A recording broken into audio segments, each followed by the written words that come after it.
So you can kind of see, yep, you can kind of see that it's dripping right around in that area right there where the light is. So apparently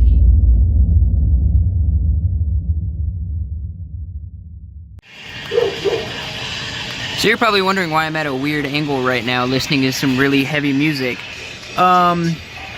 We are actually, oh, hey, it's dripping! Is it? Yeah. Thank freaking God. So we're actually filling the transmission up with some transmission fluid. Apparently it was bone dry. I apologize for it being a little dark. As you can see, it is very dark out right now. Anyway, yeah, dude, it's dripping. We're good. Alright. Awesome. My hand is so tired. He's been masturbating, filling transmission fluid all day. Pretty much. Here, hang on. So you can kind of see, yep, you can kind of see that it's dripping right around in that area right there where the light is. So apparently he has been filling that all day, and they said it would be about 3.5 quarts, and I think we're already on almost a gallon. On a side note... Yeah, show me shifter. So, we just found out that the taillights don't work. The blinkers do, but the taillights themselves don't, so the running lights. I got up way too fast, holy shit.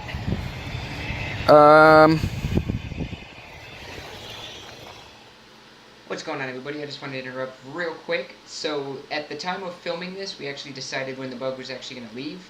And that ended up being tonight, which is, shit, what's today? Saturday the 18th. So literally 2 days after I filmed this is when that thing decided to go to its final home, which is actually going to be at his other friend's house. So that may be the end of the footage for me, unless he does send me some. But this actually gives me a chance to go back and kind of revisit some of my projects. I kind of put mine on hold to, you know, kind of start on this, because I've always wanted to, you know, experiment with what it would be like with a bug. Needless to say, it was a fiasco. It ended up having a little bit more issues than we thought it did, hence why it's going to be leaving my house, because, you know, his buddy's got the bigger yard, he's got, you know, the driveway, stuff like that. That way he can actually work on it and not have to worry about getting covered in dirt, you know, dirt getting into the system, stuff like that. I would have been able to use my garage, however, it is currently full of other stuff, so we had to eliminate that. That being said, you guys are going to see a rollaway video of the car running and driving for the first time since he's owned it, and, you know, a startup video, which is in part 2, which you guys will see. So this is actually going to be the shortest one. The brakes we actually had a huge problem with. We went through three cylinders and none of them were cooperating. So we ended up having to get all that done and re-bleed them about 5 to 6 times, I think. Found out that we're actually not entirely sure if the fender itself or the hood itself is actually kinked or damaged. Most likely it's the fender. Yeah. And then,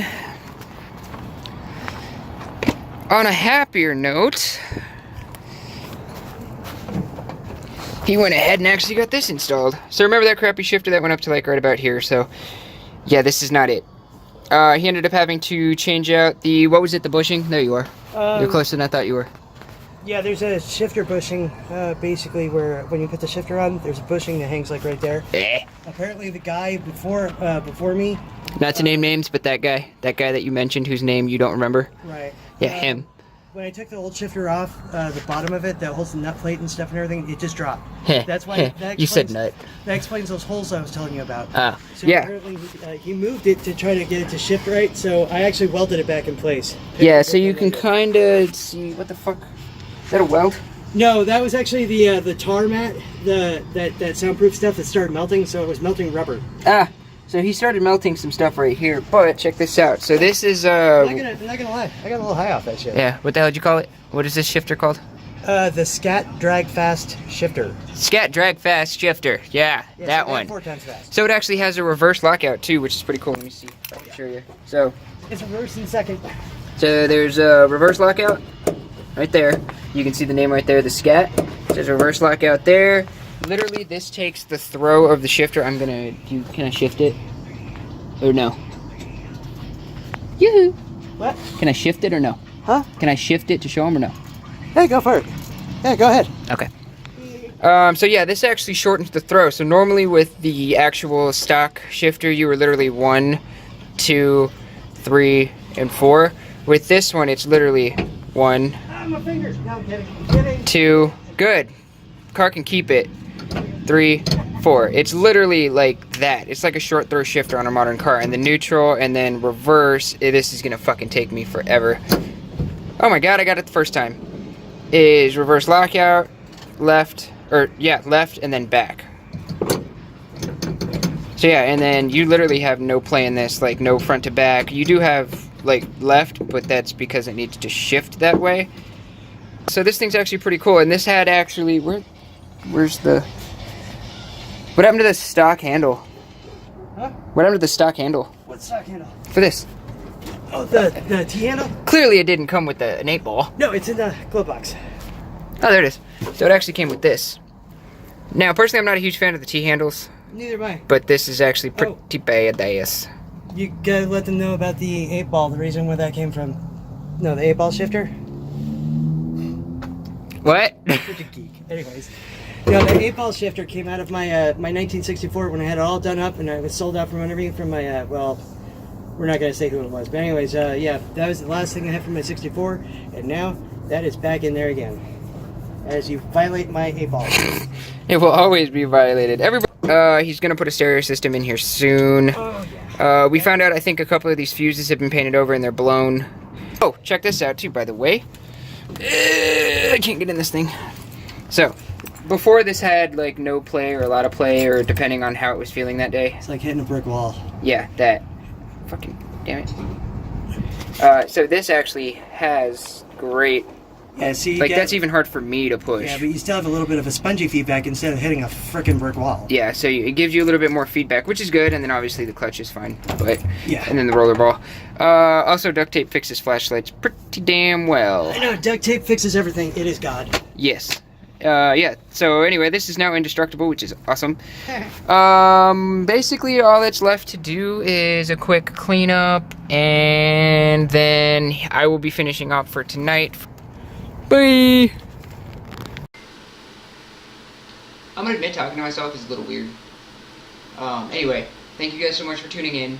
I hope you guys liked what you saw. If you did, hit like, hit subscribe. I always love the feedback. Send me some comments. If you guys want some of the links to the parts that he showed before, the master cylinder, the scat shifter, all that stuff, I can provide links to those in the description below. Just holler.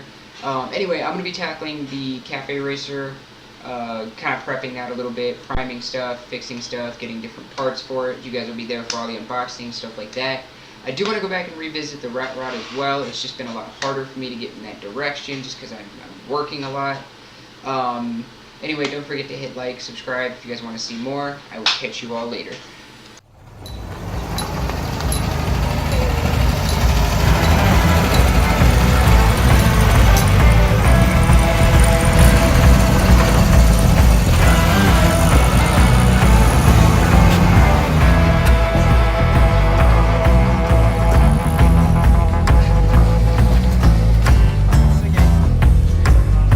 What do you mean? Well, yeah, I'm sure.